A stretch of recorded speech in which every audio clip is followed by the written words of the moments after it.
Hi, everyone. Welcome to Potluck Food Talks.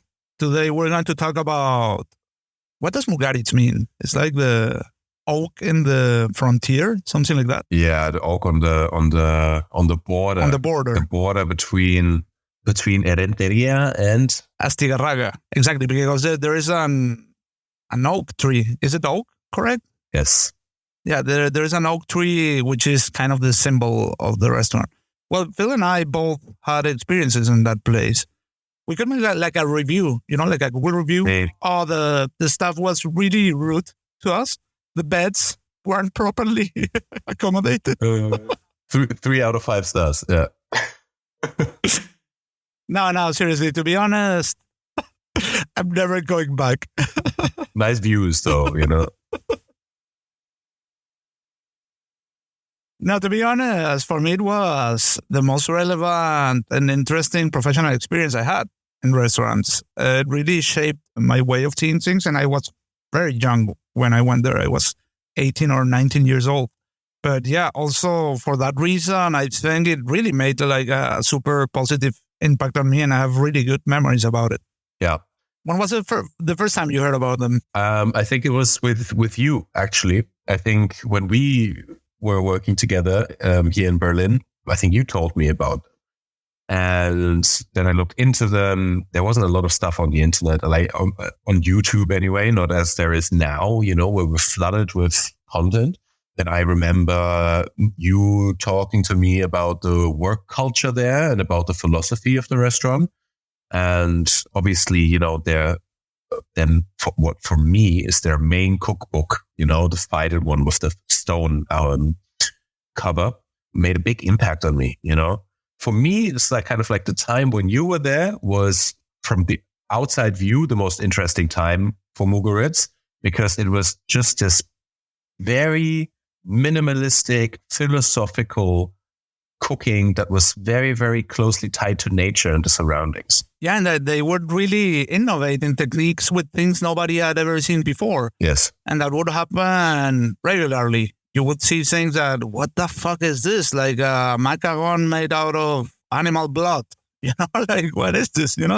Those kind of things. Or making cooking watermelons in a way that looked like meat and making a carpaccio out of it. This is kind of things that are kind of like simple in execution, not really, but really hard to get there conceptually, I think. Yeah, absolutely. And for me, at that time, it was like a very nice mixture of exactly that. It was like very innovative technique, but the technique was like, what's the word I'm looking for? Like underneath the surface, It wasn't like in your face, like so many other chefs did, like especially trying to copy Ferran and stuff like that, It's like technique in your face and here and this, and they use this product and this product. There, it was kind of like you had an end product that was closed in itself, and it was a little bit of a mystery sometimes. There was a lot of mystique about the cooking in Mugaritz, where it was simple, like fairly simple, fairly, clean and minimalistic. But the more you kind of peeled back the layers, the more you would find not just technique, but also thought behind it, and a philosophical approach, maybe a reference to something, maybe a intention for you to experience something a certain way that's not obvious to the eye at first. And I think that's really what made like Mugaritz so interesting for me. It kind of drew you in. Yeah, I would poetic to the whole mixture of things, and that's something that they claim themselves. Also, like you see that more like in the older books. Well, I have lost track of it because also the whole style changed.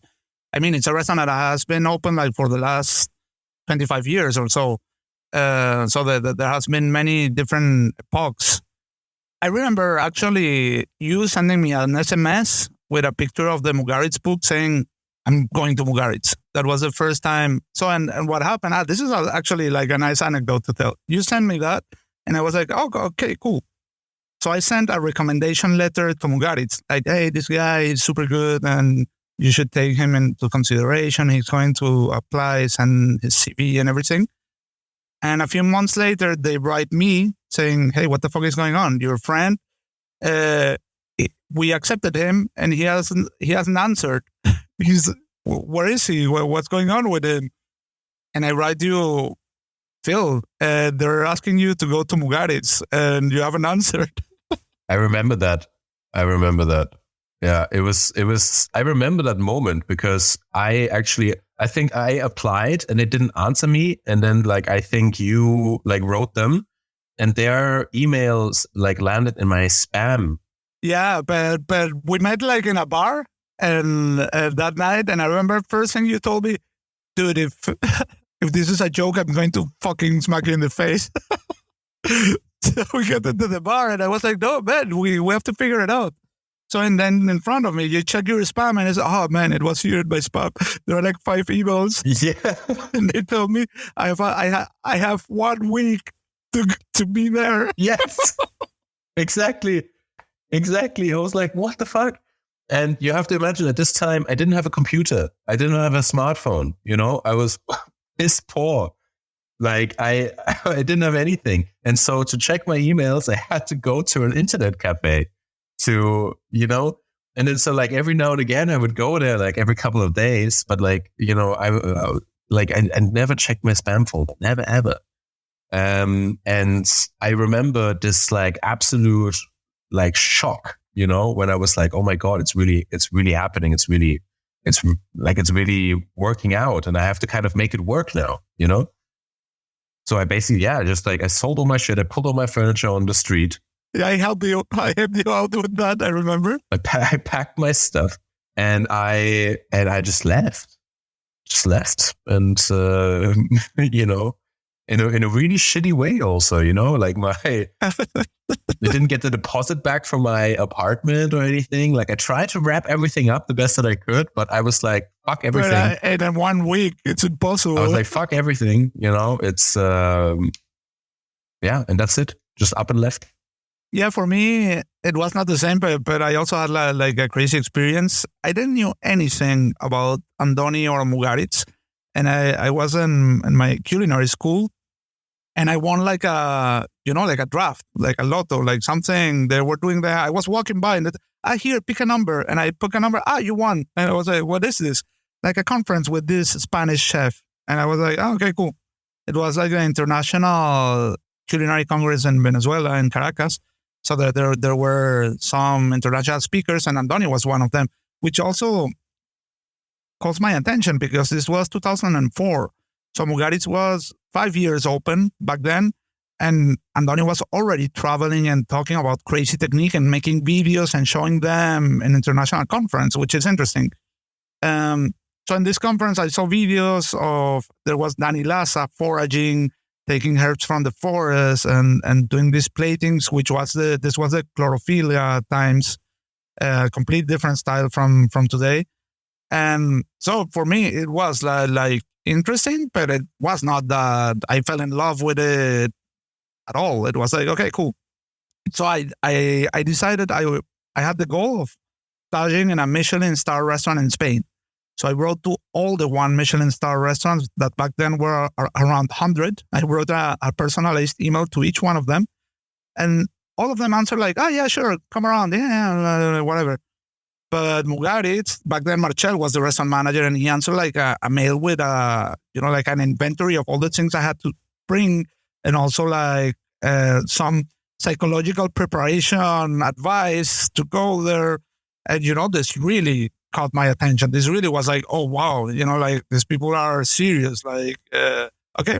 And it was the first place I went, after I left home. So I left home, my home where I grew up, and I went to the Mugaritz Stagier house. That was also super crazy because you would get there with people already back then, people from all over the world, Australia, Japan, France, from South Africa, California, you name it, Mexico, Argentina, a lot of Argentinians.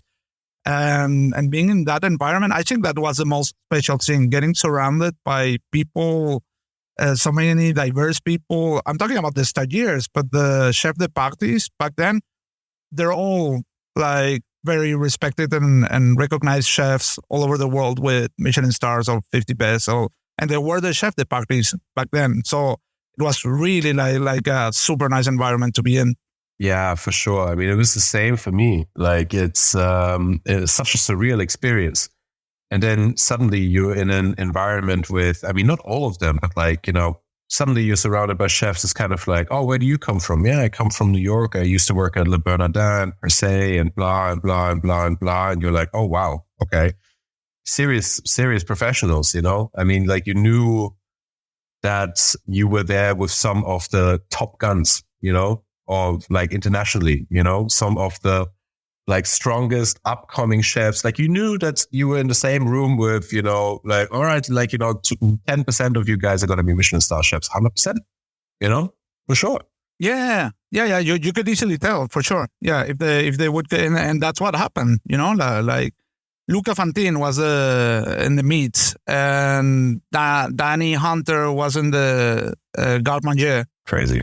Yeah. Alejandro Cancino was in the fish section. Llorens was in production. It was like Leire was in the pastry. Danny Laza was there, and also Javier Vergara. They were already back there doing R&D. Yeah. It was crazy. Yeah. How was your first week or your beginning in Mugaritz? Man, it was awful. It was fucking awful. I remember you didn't like it at the beginning. You wrote me like, man, I hate this place. I want to leave and blah, blah, blah. Man, because it's fucking rough, I mean, like, look, first of all, I arrived like a junkie from Berlin. First thing I did was just, get over my drug withdrawal. That's why you were so angry. I hate this place. Yeah, also. But then again, like, I mean, don't get me wrong. The Basque Country is beautiful, but like, it's just it was a huge shock to my system. You're living in this house in the middle of the countryside, you're in a room. There's no fucking furniture in it. It's just like tiles and bunk beds, I mean, like when people watch the menu, and it's kind of like, yeah, it's, it's kind of like, well, no, it is kind of like that, like it's just a room with bunk beds in it. And I mean, apart from the fact that I had no money whatsoever, it was just minimal living, really minimal living, beautiful nature, but like no privacy, full on, just military life in a way, you get picked up in the morning, you get driven to the restaurant, you work your fucking ass off. Like, I think Antoni said, I don't really think you can tell this, but like Antoni in his like, initial speech, he was like, "Vais a trabajar como chinos." And it's like, don't think you can say that, man. The guy from Singapore next to me, like, what did he say? You're going to work like a Chinese. That's what he said. You ever saw this conference where Ferran Adrià is next to Jose Andres? He's like a university in America. And he said, he's talking and Jose Andres is translating and he blah, blah, blah. And Jose Andres translates. And then he says at some point, yeah, because we chefs, we work like, he says in Spanish, trabajamos como negros. And Jose Andres translate, we chefs work really, really hard. Yeah, I mean, this is this innate old school racism that people don't think about, Yeah, I mean, and it's not the same thing that in Spain than it is in America, for sure not.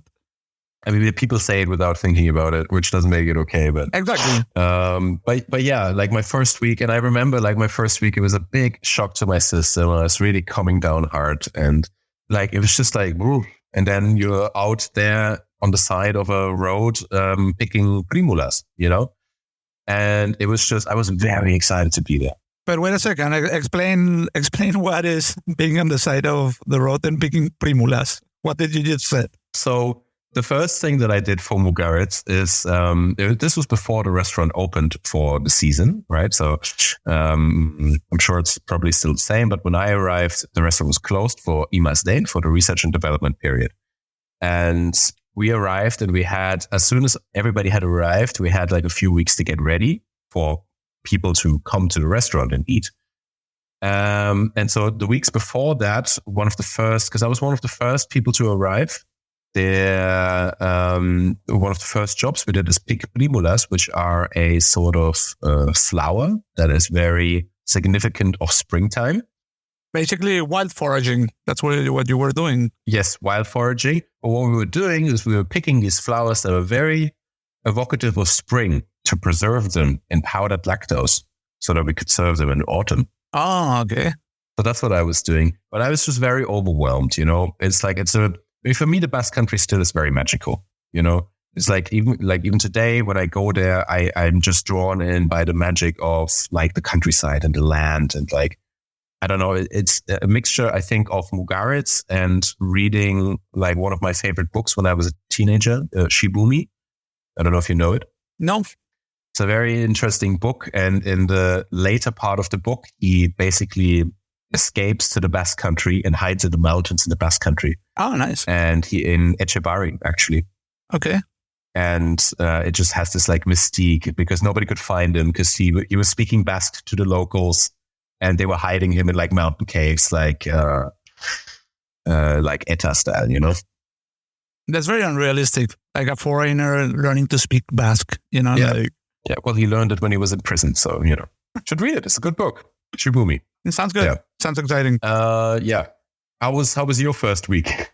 Yeah, I remember arriving. I remember like everything, like when Marcel picked me up in the train station. When I arrived to the house, which was on the second floor of Mugaritz. And, there were all of these chef whites hanging like from the laundry. I arrived and there are like, I don't know, 30 chef jackets hanging. And I'm like, okay, this is going to be my new room. And they were still in service. So I was alone in the house. And then suddenly 20 guys walking like, oh, what did you have? And they had like all, they would take like a big piece of chorizo out of their jackets or bread or things. And there was like this Stagier banquet and someone took a bottle of wine and it was, like very like everybody drinking and eating and talking. And yeah, that was the beginning of it. My first week was also in the garden, like foraging and gardening. And back then we had the gargilloux.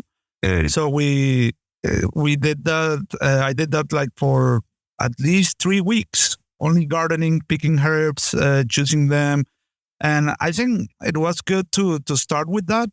Also, like kind of like our direct supervisor was kind of Llorens, who was a production chef. Yeah. But also Paco Morales, who's now a 3-star chef. He was a chef de cuisine. So he was running the place back then. Oh, wow. Yeah, and so he was really on top of us, really pushing us and being behind everything and not accepting a minimal mistake. I have to say my impression is that they were really strict and, disciplined, but in difference from other places that also had like this tendency is that they would never disrespect the person, at least in my experience. I never saw someone, getting personal into someone, or it was always about delivering high quality. And this is something I really learned from them, like how to be, you can be rough if it needs to, and you can push, but you don't need to go personal with anyone. You don't have to write to, like, what do you? And this is something a lot of people just don't understand. Yeah, that's true.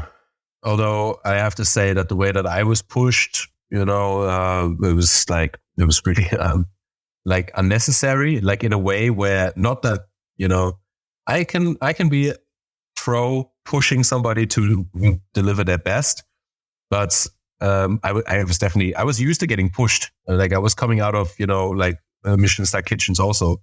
And I was used to pressure and not against it. I wasn't like, oh my God, what's this guy doing? I got it. Like I understood it. I was like, okay, there's pressure because we want to deliver. We want to achieve. But I remember, for example, I mentioned this time when we were setting up before we even took guests in, right? So how it worked is like when I was there, we all walked into the restaurant, the kitchen. We got like a little tour. Then we cleaned the entire restaurant. And then the next day was kind of like, okay, so today we're going to clean. Tomorrow we're going to start the prep, basically. And everybody got divided into sections. I was pastry to start because I had the least famous CV, I guess, And they handed you like a bunch of recipes and said, okay, these are your dishes now. You're going to start cooking them. You're going to start preparing them, and you're going to be responsible for them. It's only going to be you doing this. And you get going and you start doing the prep and get into the restaurant rhythm. And then you start doing mock services, right? And so in the beginning, I was in shit every day, because like you're trying to find your way. You're trying to do these like recipes with like strange techniques that you've never done before, making kuzu meringues and whatever. You're trying to like figure it out, while somebody's like pushing you. Oh, come on. Pasta. But then I got to a point where, we start doing these mock services, and I remember like really like getting to a point where for the first time I was ready with all my shit right before we break for cleaning. And I was like, oh, great, and I stop and I kind of like start organizing and I slow down a little bit. And straight away, like the head chef comes to me and she's like, what the fuck are you doing? Why the fuck are you slowing down?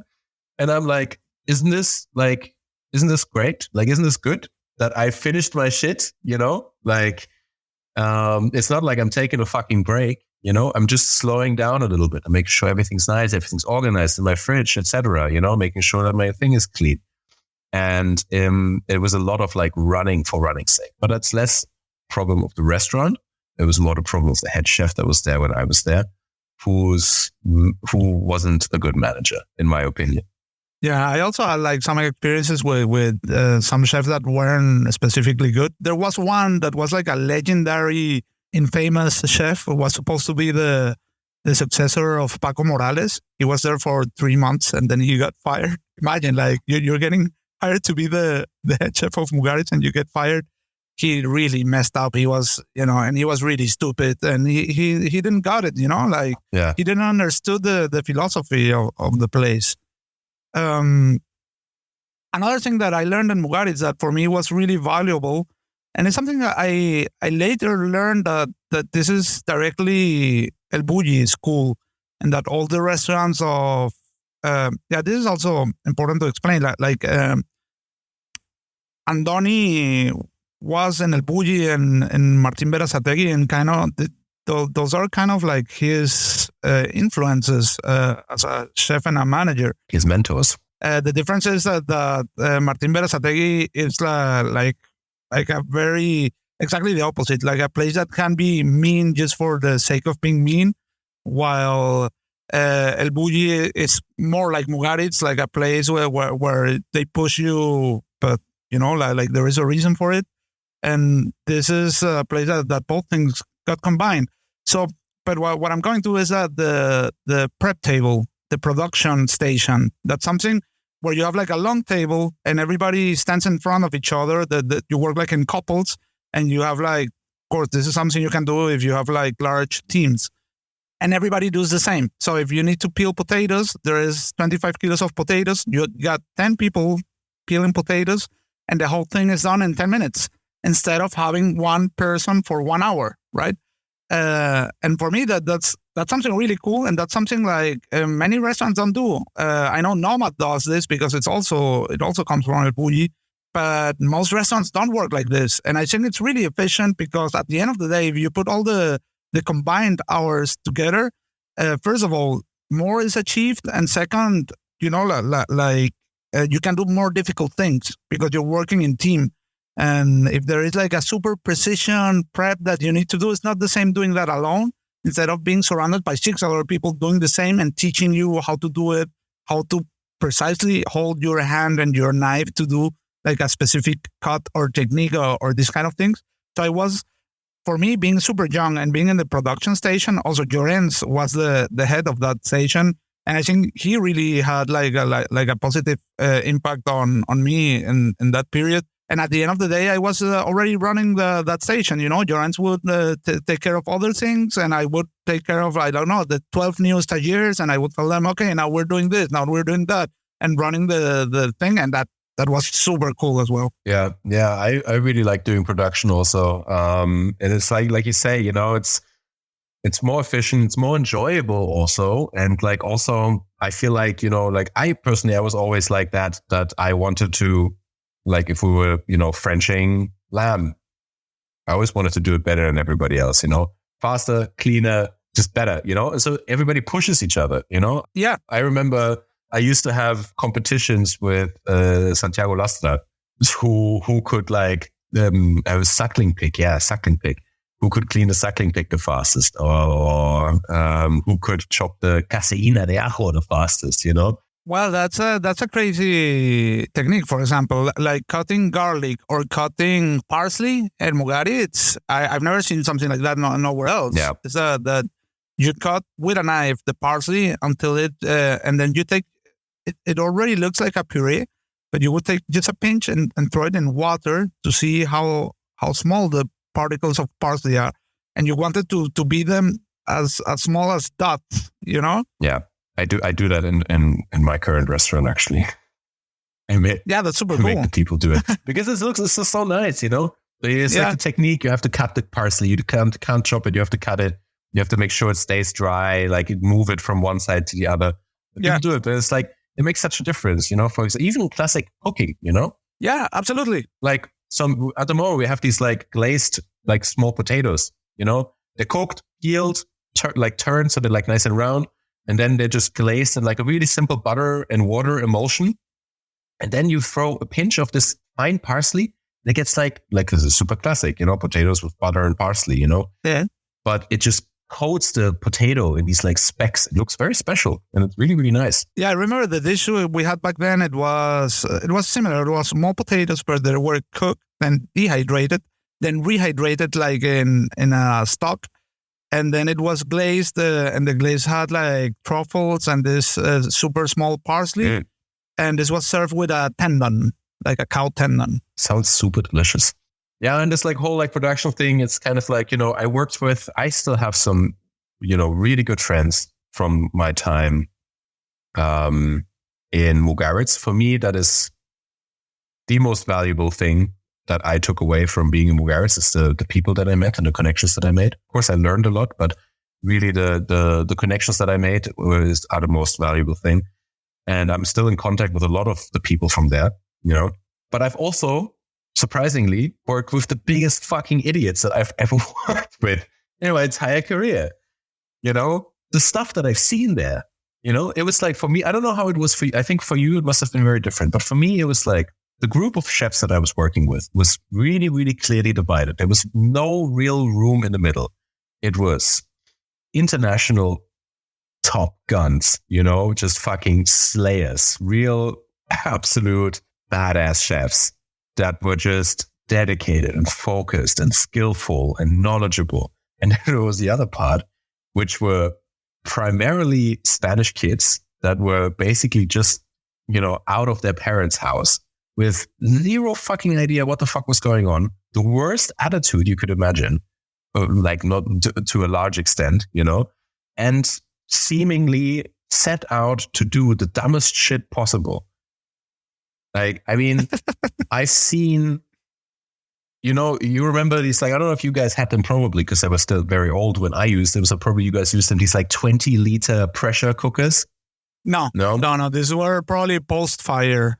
You were in the post-fire era. I was in the post-fire area, yes. In the post-fire area. We had the nice kitchen. We had the fire money kitchen. Anyway, so there were these huge pressure cookers that we used to cook different things in, like tendon or like brisket, you know. And I saw these things explode not once, but twice by the same guy. To just like leave them on an induction on full blast on power, the thing going, just going off, you know? I mean, this fucking thing has an inbuilt alarm system that tells you something is going wrong. Alarm, please do something, you know? And just didn't give a shit. And I mean, super, super dangerous, super life-threatening. The same guy actually, also twice, on the first day, when we were deep cleaning the kitchen, he climbed on top of the cooking counter and cleaning the extraction, he starts walking on top of the induction. Oh, man. And this is an induction that's like, you know, 1.50 meters long easily. You know, it's a big, expensive induction. He just stands on it. The thing collapses. Little do you know, 2 weeks later, he does the same exact thing. The thing gets exchanged. He does exactly the same thing. Just cleans down, starts walking over. He broke it again. No way. He broke it again. He did exactly the same thing. And like, meanwhile, I was getting treated like absolute shit by the head chef. And I was like, man, what about this guy? What about this guy? I'm here pushing. I'm here just trying to fucking make this restaurant run. You know, I'm just trying to take care of my section. Meanwhile, this guy, why is he here? I don't know. Though there was like a similar one. I have to say, like in my case, most were, like you say, Top Guns from all over the world. But there was this one. I remember, you know, the grids you use for the oven, right? But there are also some that are like plastic, and you use this like for dishwashing, or at least the dishwasher machine that we had back then. Yes. Or for draining things or something. Yeah. Exactly. He used them, but they look exactly the same. Just one is plastic, the other one is metal. A very important difference. Yeah. Especially if you're going to bake bread, you know? So are you seeing the picture? Like baked bread with melted plastic. Just wonderful, yeah. Oh, man. And that same guy, like, this was Luca Fantin, who is now a top chef in Tokyo. He was running the meat section, and he has this guy to drain the lamb trotters, which was in a dish. And he strains the whole thing and comes with the water, and he threw all the trotters to the garbage. And of course, Luca went mental, and he was like, "What do I do? What is it?" And he said, "Give me a pistol." Give me a fucking gun. That's really funny. We should make a second episode on Mugaritz. I think that this was like a good first one. Yeah, there's too much to tell. There's too much to tell. Yeah, and many angles to take it on. So let's leave it here. I'm looking forward to it. That's it for this week's episode of Potluck Food Talks. If you like what we're doing, make sure to subscribe to the podcast so you never miss an episode. You can also find us on Instagram and TikTok as Potluck Food Talks. The show airs every Monday.